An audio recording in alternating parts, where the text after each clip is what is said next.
Nagkaroon ng phobia sa tubig si Bettina. Simula nang malunod ang kanyang ama't ina sa lumubog na barko, nang minsan sila ay paluwas ng Maynila. Isa siya sa maswerteng nakaligtas noon, ngunit napakamalas naman dahil sa murang edad niya na 13 anyos ay naulila na siyang lubos sa kanyang mga magulang. Kaya naman natuto siyang mamuhay mag-isa dahil wala siyang pagpipilian. Naroong pumasok siya bilang kasambahay sa isang pamilyang nakilala niya na kapwa ring survivor ng barko na lumubog. Naawa ang mga ito sa kanya kung kaya't kinupkup siya ng mga ito. Ngunit kalaunan ay nagpaalam rin ang dalaga na aalis na sa pudar ng mga ito dahil kailangan niyang makahanap ng trabaho, pangtustos niya sa kanyang pagkukolehiyo. Naintindihan naman siya ng kanyang amo na minsan din niyang naging pamilya. "Bukas ang pinto namin para sa'yo, Bettina. Pwede kang bumalik kahit anong oras." Wika ng mag-asawang napalapit na rin sa kanya. "Maraming salamat po, Ma'am and Sir. Hindi ko po makakalimutan ang naging tulong niyo sa akin." Tugon ng dalaga. Nagpatuloy si Bettina sa kanyang buhay. Nagtatrabaho habang nag-aaral ang dalaga. Pangarap niyang makatapos ng pag-aaral kahit nawala na ang kanyang mga magulang, na siyang pag-aalayan dapat niya ng kanyang tagumpay. Isang araw ay wala siyang pasok, kung kaya't napagpasyahan niyang tumambay muna sa isang pantalan.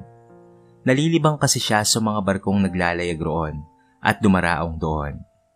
Ngunit nawala ang kanyang mga ngiti nang makita niya na meron isang tutang palutang-lutang sa dagat at ito ay wala ng buhay. Dahil doon ay biglang sumakit ang ulo ng dalaga at nakaramdam siya ng pagkahilo. Maya-maya pa ay muli niyang naalala ang nangyari sa kanyang mga magulang. Matinding takot at lungkot ang sa kanya ay bumalot ng mga sandaling iyon. Isang malaking bangungot sa kanyang buhay. Hindi niya akalain na dahil lamang sa tuta ay muli niyang maaalala iyon. Kaya't umalis na lamang siya sa pantalan at nagtungo sa kanyang kaibigan na si Irish. Naikwento ni Bettina ang nangyari sa kanya sa may pantalan. "Palayain mo na ang sarili mo, Bettina. Mag-4 na taon nang namayapa ang mga magulang mo. Huwag kang mamuhay sa nakaraan. Oo nga't masakit mawalan ng mga magulang, pero kailangan mong tanggapin na wala na sila. At kailanman ay hindi na babalik pa. Kung hindi ka mag-move on, hindi mawawala yung takot na nararamdaman mo."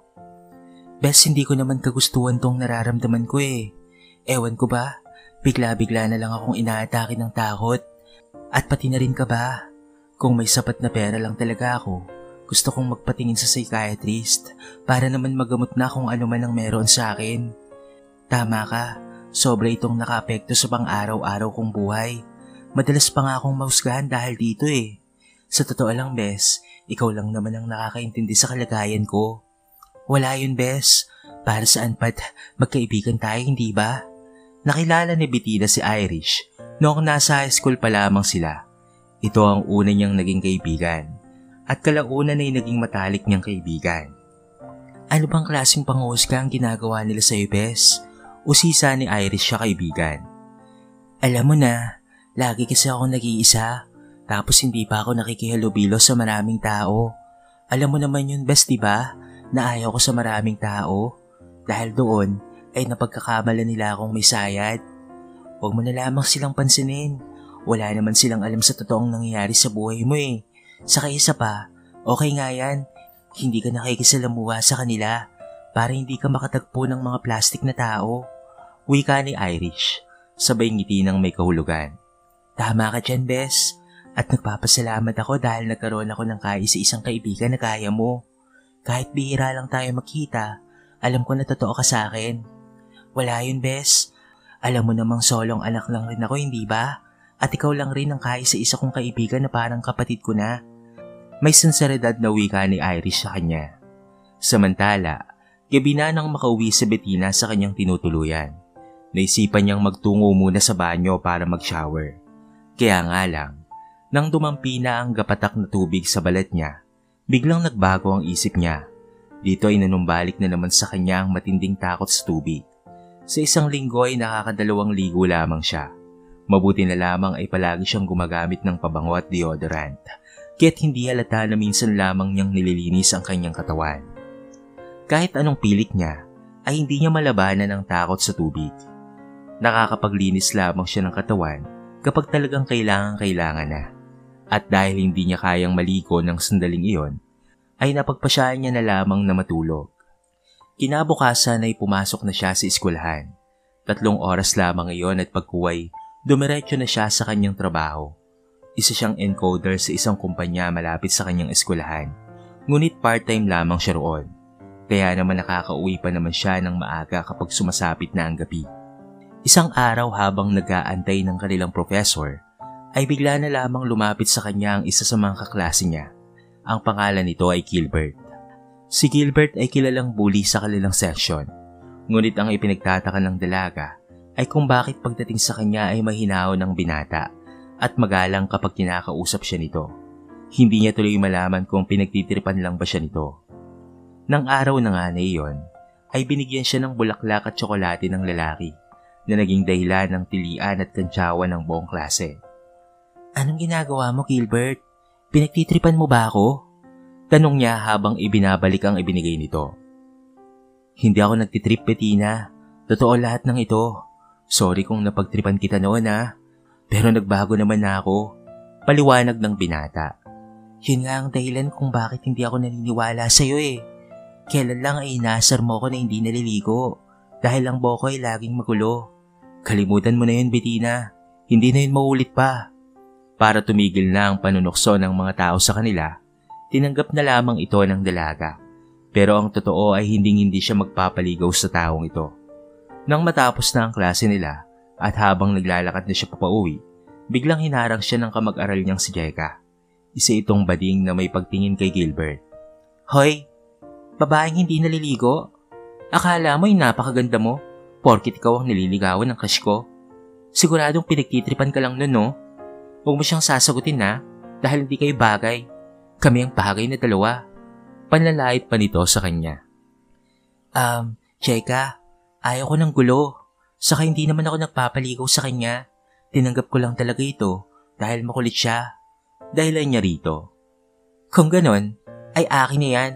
Hindi ka naman pala nagpapaligaw Sayang lang yan. Akin na. Para sa akin dapat yan At hindi sa gaya mong weirdo." Dahil sa ayaw na Bettina ng gulo, ay ibinigay niya na lamang dito ang bulaklak at tsokolate. Mabuti na lamang at nilubayan na rin siya nito. Nang makauwi na siya, ay agad naman siyang nagbihis upang magtrabaho. Nang matapos ang duty hour niya, dumiretso naman siyang muli sa bahay ng kaibigang si Irish. "Ano? Kinuha sa'yo ng baklang yun yung binigay ni Gilbert? Masyado namang ingkiterang baklitang yon." Reaksyon ni Irish sa kanyang kwento. "Oo nga pero ayos lang yon. Ayaw ko rin naman sa mga ibinigay sa akin ng lalaking yon." Hayag niya sa kaibigan. Paano kung talagang seryoso talaga sa'yo si Gilbert? Naku, maraming nahuhulog ng mga babae roon dahil sa kanyang sobrang kagwapuhan. Saka isa pa, baka talagang nagbago na siya para sa'yo. Bakit hindi mo subukan? Pangihikayat pa nito sa kanya. "Ayoko nga, friend. Dahil bukod sa kilala ko siyang bully at bad boy, mabisyo pa siya. Kaya tingin mo, magseseryoso siya sa akin? Pag-aaral muna ang atupagin ko. Ikaw ang bahala, bes. Nagsasuggest lang naman ako sa'yo. Malay mo, kapag naging kayo, ay protektahan ka niya sa ibang mga bully." Hindi na lamang ito sinagot ni Bettina. At sa halip, ay napailing na lamang siya. Pasadong 12:00 na ng hating gabi, nang makauwi na siya sa kanilang bahay. Napagpasya niyang maligo ngunit tinalo na naman siya ng takot. Pero naalala niya yung naging panalait sa kanya ng mga kamag-aral niya. Kaya't sa huli ay naligo na rin siya. Kahit sobrang ginaw na ginaw, ay kanyang tiniis iyon. Lumilis lamang ang kanyang katawan. Nahiga na siya sa kama, at dito ay kinuha niya ang kanyang cellphone. Naisipan niyang i-stalk si Gilbert sa Facebook account nito. Nang mahanap niya na, isa-isa naman niyang tinignan ang mga picture nito. Nakita niya na puro picture lang naman ito ng pamilya niya. Kaya't binisita niya naman ang timeline nito, kung saan ay makikita ang mga bagong post. Nagulat na lamang siya nang mabasa ang bagong post nito. Meron raw kasi itong nagugustuhan na babae at gustong ligawan, ngunit ayaw naman raw nito sa kanya. Mababa ka sa post nito ang matinding kabiguan. Alam niya na siya ang tinutukoy nito, kaya't napailing na lamang siya. Sa mga pagkakataong iyon, Hindi pa rin siya naniniwala na may gusto ito sa kanya. Pinagtitripan lamang siya nito. Ngunit dumating ang isang araw na masusubukan niya kung gaano katotoo sa kanya ang binata. Samantala habang papalabas na siya ng CR sa kanilang eskwelahan, nagulat siya nang makitang may 3 kalalakihan ang nakaabang sa kanya. Nakangisi ang mga ito at kapwa titig na titig sa kanya. Naunawaan niya na ang gusto ng mga itong gawin sa kanya. Kaya't kinumpronta niya ang mga ito. Kung ano man ang binabalak nyo, huwag nyo nang ituloy. Kung hindi, sisigaw ako. Nagkatinginan ng 3 habang ang mga ito'y nagkahagitgikan. Base sa suot na uniforme ng mga ito, ay construction worker ang mga ito na gumagawa ng panibagong building sa kanilang universidad. Hindi ka makakahingi ng tulong, Ineng. At bago mo pa man yun gawin, tatakpan ko na ang ilong mo gamit ang panyong hawak ko na ito na may halong pampatulog. Ang tagal mo na kasi kaming ginigigil eh. Napaka-sexy mo pa. Ang sarap-sarap. Kaya tatakpan ko na ang ilong mo ng ganito. Sambit ng isang lalaki. Sabay hatak sa kanya at tinakpan ang kanyang ilong. Pero natigilan na lamang ang 3 nang merong biglang pumasok sa CR. Sinalubong sila nito ng malalakas na tadyak at suntok. Napakalakas ng lalaking iyon at naging mabilis rin ang pangyayari. Dahil dito, hindi na nakabawi pa ang 3 at natataranta na ang mga itong nagsilabasan. Nakahandusay sa sahig si Bettina at sa pag-angat niya ng ulo, nakita niya na si Gilbert pala ito na nakangiti sa kanya. Ito pala yung lalaking sumagip sa kanya. Okay ka lang ba? Nasaktan ka ba, Bettina? Tanong nito sa kanya at inalalayan siya nitong tumayo. Hindi naman. Natakot lang ako kanina. Grabe, muntikan na ako doon. Kasi akala ko may masama nang mangyari sa akin eh. May kling tugon niya rito. Kanina kasi, noong papunta ako ng CR, sinundan kita ng tingin at natanaw kong may bumubuntot sa'yo. Kaya sinundan na rin kita. Hanggang sa nakita ko na lamang yung eksenang yon na gusto kong pagtangka ang gasain. Kaya't napigilan ko sila. Matipid na napangiti na lamang si Bettina. Kahit papaano kasi, nawala na yung takot niya nung dumating ang binata.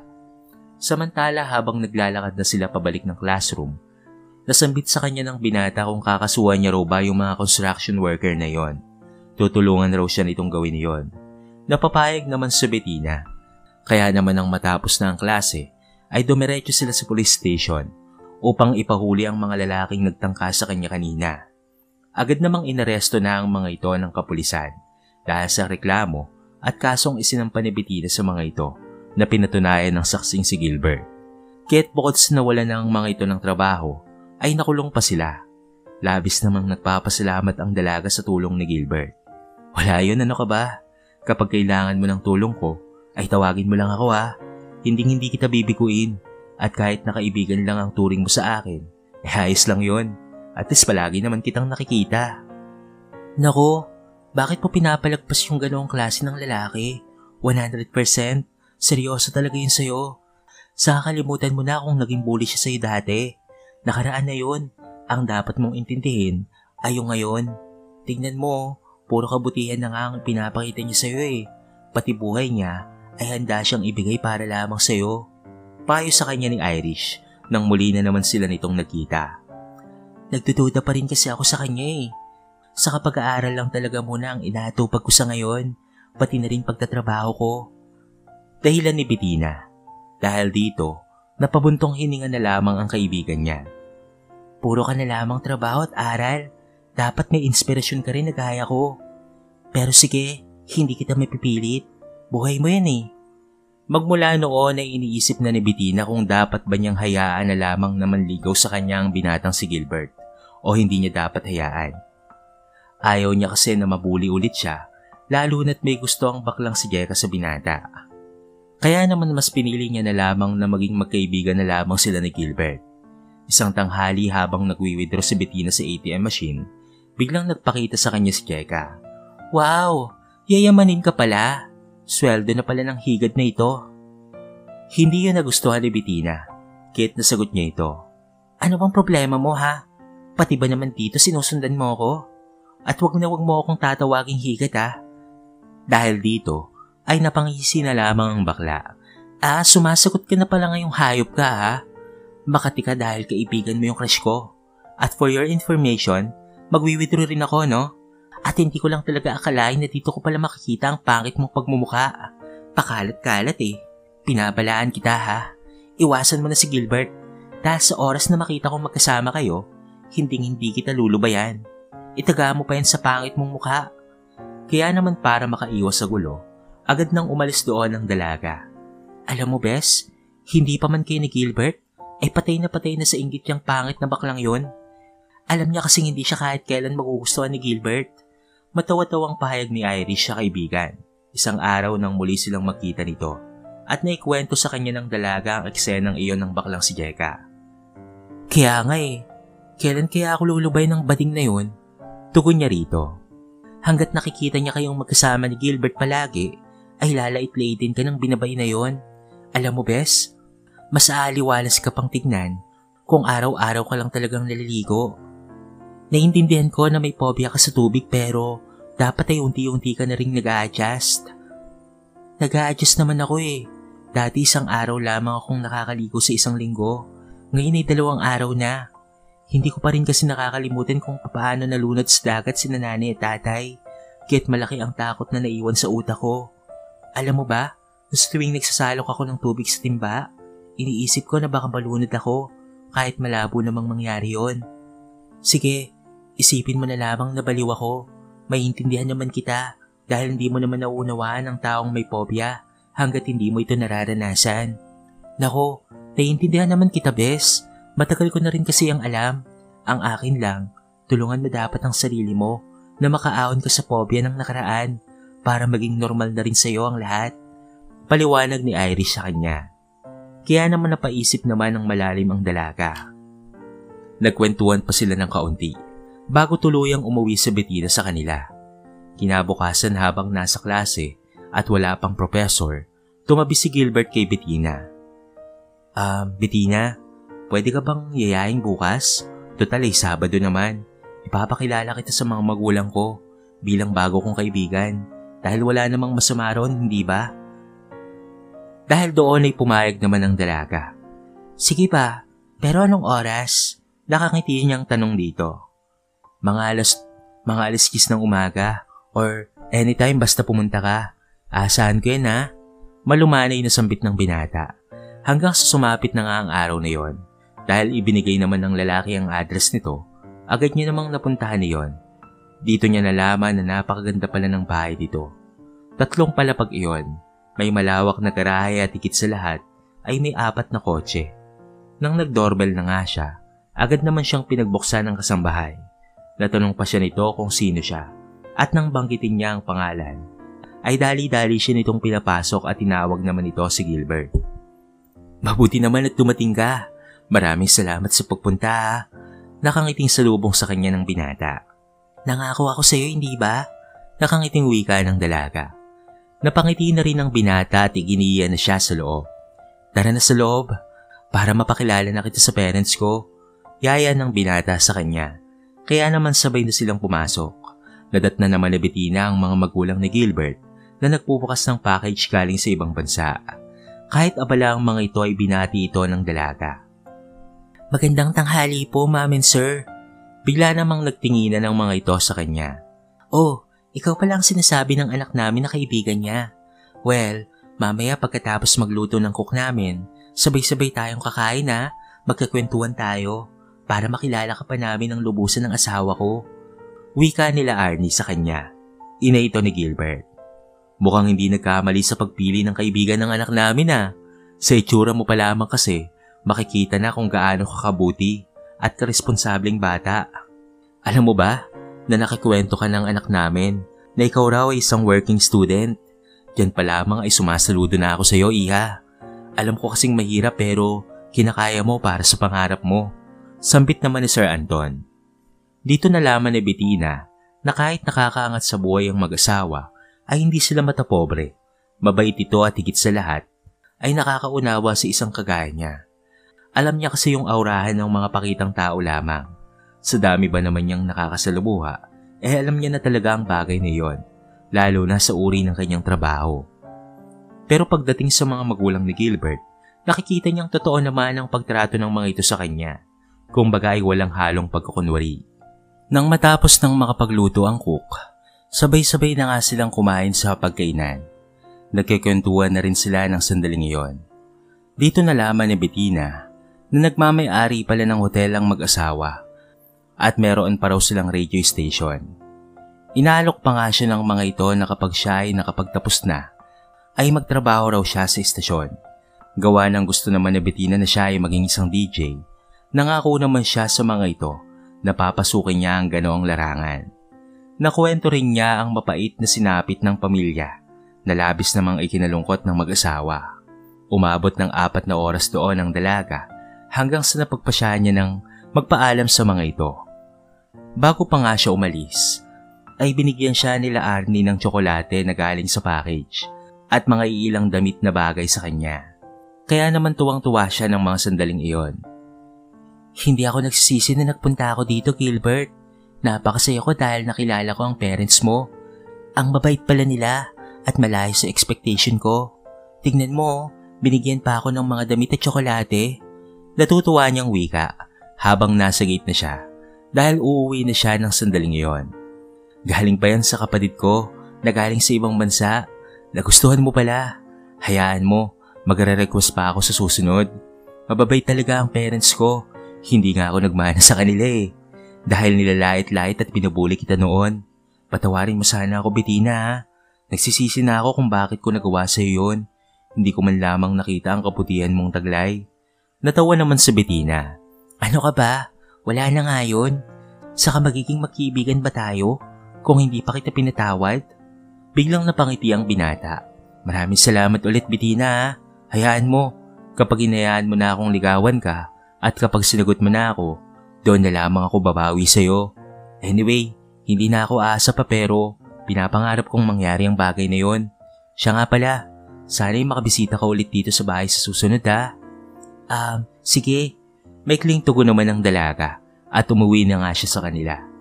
Habang naglalakad na siya patungo sa mga nakaparadang tricycle upang siya ay sumakay, tinatalo siya ng isipan kung dapat na ba niyang hayaan ng binata.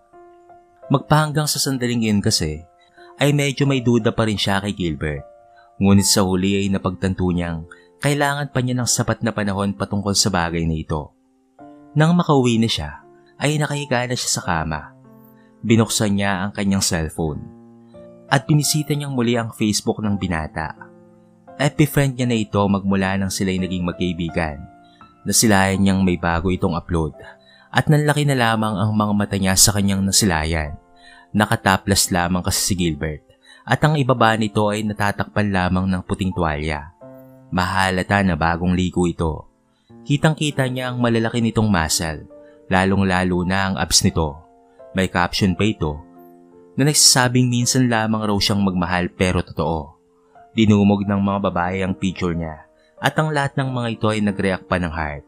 At ang ilan naman ay halatang makakapal ang mukha dahil nagko-comment ang mga ito na sila na raw ang babaeng hinahanap niya. Araw-araw at gabi-gabi raw siya nitong paliligayahin sa kama. Halos pare-pareho lamang kasi ang comment ng mga girls sa social media. Para kasing si Piolo Pascual ang datingan ng binata na kahit mapababae at mapabading ay nahuhumaling talaga sa kanya. Pinagpasalamat naman ni Bettina na kahit isa roon ay walang nareplyan ng binata. Hindi niya malaman ng sandaling iyon ang kanyang nararamdaman. Kung maaari lang sana, siya lang dapat ang makakita sa katawan ni Gilbert. Natanong pa nga niya ang kanyang sarili. Kaya ba siya nakakaramdam ng selos ay dahil meron na siyang pagtingin para sa kaibigan? Maya-maya pa ay nakaramdam siya ng init. Napagpasyahan niyang maligo na muna. Kung kailan nasa banyo na siya, dito niya naalalang meron nga pala siyang phobia sa tubig. Pinatay na lamang niya ang gripo. Bumalik siya sa kanyang silid at pinagbabato ang unay niya dahil sa labis na inis sa sarili. Napapaiyak na rin siya ng sandaling iyon. Bakit hindi ko pa kayang maligo ng tuloy-tuloy? Paano ako saseryosohin ni Gilbert kung sakaling maging kami? Nakakahiya naman talaga kasi na may makaalam na yung girlfriend niya ay minsan lamang maligo. Siguradong hindi niya ako may pagmamalaki sa lahat. Paano ba ako makakaalis sa pesting phobia na to? Gigil na sambit ni Bettina sa sarili. Ngunit maya-maya ay napatakip siya ng bibig habang namimilog ang mga mata sapagkat hindi niya inaakalang lalabas yon sa kanyang bibig. Kung hindi siya nagkakamali ay gusto niya nang magpaligaw kay Gilbert base sa nabanggit niya kanina. Pero hindi niya hayaang maging sila hanggat hindi pa niya nai-improve ang sarili. Kaya naman magmula nito, sinusubukan niya ng maligo araw-araw. Pero may pagkakataon na nahihilo siya at kiniginaw sa sandaling dumadampi ang tubig sa kanyang balat. Kaya naman hindi niya na lamang ito tinutuloy at gaya ng dati, ay inis na inis siya sa sarili. Panay ang kanyang pag-iyak. Nagbabalak na nga rin siyang magpatingin sa psychiatrist ng magkaalaman na, at dumating na nga ang araw na iyon. Ang sabi ng doktor ay meron daw siyang aquaphobia. Sa madaling salita, matinding takot sa tubig. Nararanasan daw ito ng isang tao kapag may experience ito noong patungkol sa trahedyang naganap sa tubig. Dagdag pa ng espesyalista, ang taong may ganito ay sadyang bibihira lamang maligo. Kadalasan pa nga ay puro hilamos lamang ang ginagawa nito. At kahit mainit pa ang panahon, hindi talaga sila naliligo. Ang mga ganitong level daw ng phobia ay malabo ng maayos sa pamamagitan ng therapy. Pero sa kaso ni Bettina, mukhang makakabalik pa raw siya sa normal na buhay. Dahil kahit sa madugong pangyayari ang nagdulot sa kanya sa pagkakaroon ng takot sa tubig, ay nakakaligo pa rin siya ng 2 beses sa isang linggo. Kaya naman pinayuhan siya ng doktor sa dapat niyang gawin at narestahan pa siya ng gamot. Magmula nga nang sinunod niya ang psychiatrist, ay nakakaligo na siya ng 3 beses sa isang linggo. Kaya't kahit papaano, ay merong nangyayari sa pagpapatingin niya sa doktor. Isang araw, walang pasok nito sa klase at sa trabaho ni Bettina. At habang siya ay naglalaba, merong kumatok sa tarangkahan ng kanyang bahay.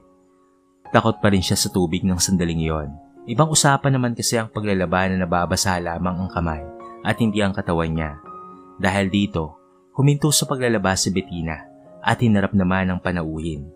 Halos lumukso naman ang puso niya nang masilayan na si Gilbert pala ito. Napangiti siya rito at nagtanong dito, "Anong ginagawa mo dito, Gilbert?" "Ikaw ang sadya ko, Bettina. Pwede bang pumasok? Gusto lang kitang makita kung saan ka nakatira." Ganun ba? Sige." Maikling sambit na Bettina at pinabuksan ito ng gate. "Wow, kahit maliit ay napakaganda ng bahay Mukhang masarap tirhan." Komento ng binata habang inililibot ang mga mata sa bawat sulok. Dahil dito ay napangiti ang dalaga. "Naglalaba ka? Narinig ko kasi kanina na parang may nag-eskoba." Tanong nito sa kanya. "Oo, mga damit ko lang naman. Tambak na rin kasi." "Total ay nagpunta na rin naman ako dito. Pwede bang tulungan kita sa paglalaba?" Pagbubolontaryo pa nito sa kanya. Sa una ay tumanggi pa si Bettina dahil kaya niya naman at ayaw niyang magpatulong. Pero dahil sa pamimilit nito, sa huli ay napapayag rin siya. Kaya naman kahit papaano sa araw na iyon, ay hindi siya napagod sa paglalaba. Tapos ay meron pa siyang kakwentuhan. Nang matapos na sila sa ginagawa, nagulat si Bettina nang bigla na lamang siyang hawakan ng binata sa kanyang kamay. Dahil naninibago siya ng sandaling iyon, ay natanong niya ito, "Anong ginagawa mo, Gilbert?" Napatitik sa kanya ng seryoso ang binata habang nagsasabi ng, "Hindi ako papayag na hindi ka maging akin, Bettina. Kung alam mo lang, ay araw-araw at gabi-gabi kong ipinagdarasal na sana ay mahalin mo rin ako. At nararamdaman ko naman yon kahit hindi mo sabihin. Batid kong may feelings ka rin sa akin. Pero pinipigilan mo lang dahil sa ikaw ay natatakot. Bettina, hayaan mong mahalin kita. Palayain mo na ang phobia sa puso't isip mo. Dahil nandito naman ako para protektahan ka sa anumang oras." "Hindi nalingit sa'yo na meron akong phobia sa tubig. Hindi mo ba ako lolokohin kung sakali? Seryoso ka ba sa akin kahit na meron akong pinagdaraanan? Ayaw ko na kasing magdagdagan pa ang takot ko." Seryoso niyang tanong dito. "Hindi ako makakasagot niyan kung hindi ikaw. Sa loob ng ilang buwan na rin nating pagkakaibigan, imposibleng hindi mo pa rin alam ang kasagutan." Dahil dito, muli niyang naalala ang sandaling nanligaw ito sa kanya sa kanilang classroom at ang pagliligtas nito sa kanya sa mga kamay ng rapist. Walang dudang totoo talaga ang nararamdaman nito para sa kanya. Kaya naman hindi niya na sinayang ang pagkakataon na yon. Total ay meron na siyang pag-ibig at kasiguraduhan para sa lalaki. Kaya't siya na ang gumawa ng paraan para silang dalawa ay tuluyan ng magkalapi. Hinawakan niya ang pisngi nito at unti-unti niyang inilapit ang bibig sa labi nito. Mababakas naman sa anyo ng lalaki, nalabis itong nabigla sa maaari niyang gawin. Ngunit sa huli, Ito na ang tuluyang naglapit sa kanilang mga labi. Kaya sa pagkakataon na yon, nilasap nila ang tamis ng bawat sandali. Nang magkalas na sila sa halikan, dito nagtanong si Gilbert sa kanya, "Hindi pa ako nakakapanligaw sa'yo. Pero ang ibig bang sabihin ng halikan natin na yun ay tayo na?" Dahil dito ay napangiti ng buong tamis ang dalaga. "Oh, tayo na, Gilbert. Hindi ba obvious? Saka na-realize ko rin na mahal na rin kita. Nahulog na kasi ako sa pagiging mabuti mo sa akin. Sa kabila ng mga kakulangan ko at kapintasan ay tinanggap pa rin ako. Wala kang kapintasan para sa mga mata ko, Bettina. Dahil biktima ka lamang ng isang pobya dahil sa trahedyang naganap sa buhay mo. Nandito naman ako para tulungan kang magbago. Gagawin ko ang lahat para sa ikabubuti mo. Mahal na mahal kita, Bettina." "Thank you so much, Gilbert. At I love you too." Tugon ng dalaga at sila'y nagkayakapan. Magmula nito ay opisyal na nga silang naging magkarelasyon. Ipinagbigay alam na rin nila ito sa mga magulang ni Gilbert. Wala naman ang mga itong naging tutol. Gaya nga ng sinabi ng mga ito noon, responsable si Bettina at napakasipag pa nitong bata. Nalaman na rin sa buong campus nila na sila na nga. Tuwang-tuwa naman ang nakakarami dahil sa kanilang pagmamahalan. At meron namang ilan na tutol dahil sa mga ito ay may gusto kay Gilbert. Lalong-lalo na nga si Jeka. Dahil nang malaman nito iyon, ay nilusob nito ang dalaga. Kamuntikan pang masabunutan ng dalaga. Mabuti na lamang ay agad itong inawat ni Gilbert. Nagbanta ang lalaki sa bakla na sa oras na gawin ulit nito iyon, ay gagawin niya raw ang lahat para mapatalsik ito sa eskwelahan. At dahil sa scholar lamang si Jeka, ay pinakinggan nga yun ng bakla dahil sa takot na hindi na makapag-aral. Mula nito ay hindi na nilalapitan pa si Bettina. Tinulungan na rin siya ng nobyo para mawala yung pagkatakot niya sa tubig. Nagagawa nila yun sa bahay nila Gilbert sa may swimming pool. Sa una nga ay takot na takot siya na ilublob ang katawan niya sa tubig. Ngunit kalaunan ay unti-unti na rin siya nag-i-improve hanggang sa nagagawa niya nang ilublob ang katawan niya sa tubig kahit sa umabot pa ng kalahating oras. Dahil dito ay naisasama na rin siya ng nobyo sa pag-i-scuba diving kapag nag-outing ang pamilya nito. Dito niya napagtanto na napakaganda pala ng tubig para sa isang tao. May kanya-kanyang mga ito na katangian. Ang magpawi ng uhaw at ang magpabusog sa mga mata sa isang tao. Lalong-lalo na kapag nakikita mo sa ilalim ng dagat ang napakagandang korales at iba't ibang uri ng mga isda at pati na rin lamang dagat. Napakasaya ni Bettina ng sandaling iyon. Hindi lang dahil sa magkahawak kamay sila ng kanyang nobyo habang sila ay nagdadive, kung hindi dahil na rin nakalaya na siya sa pagkakaroon ng takot sa tubig. Ganoon pala ang pakaramdam kapag wala kang kinakatakutan dahil may enjoy mo ang tanawin. Mula rin ito ay nakakaligo na rin siya araw-araw at minsan pa nga ay napapasobra pa. Samantala kahit magkarelasyon na sila ni Gilbert, sabay silang nakapagtapos. At dahil pareho naman ang kurso nila na Bachelor of Art in Mass Communication, ay nagkaroon sila ng trabaho sa radio station ng parents ni Gilbert. Bagamat magkaiba ang schedule nila, ay masaya naman silang magkatrabaho. Nang makapag-ipon na nga sila, dito na sila nagpakasal. Imbitado pa nga roon ang kaibigan ni Bettina si Irish. Isa kasi ito sa nagtulak sa kanya para maging sila ng kanya ngayong asawa. Ngayon ay nagsasama na sila sa isang bubong at meron na ang isang anak. Labis namang nagpapasalamat si Bettina sa Panginoon dahil sa isang malaking bahagi sa kanya si Gilbert sa kanyang pagbabagong buhay. Dahil sa mister niya, ay tuluyan nang nabura ang pobya ng nakaraan sa kanyang alaala. At hindi lamang iyon, nagkaroon pa siya ng panibago at malaking pamilya. Naniniwala siya na ang bawat tao ay may nakalaan na pag-ibig. At ito pa ang magdadala sa iyo para maging masaya at para mas maging better pa na tao.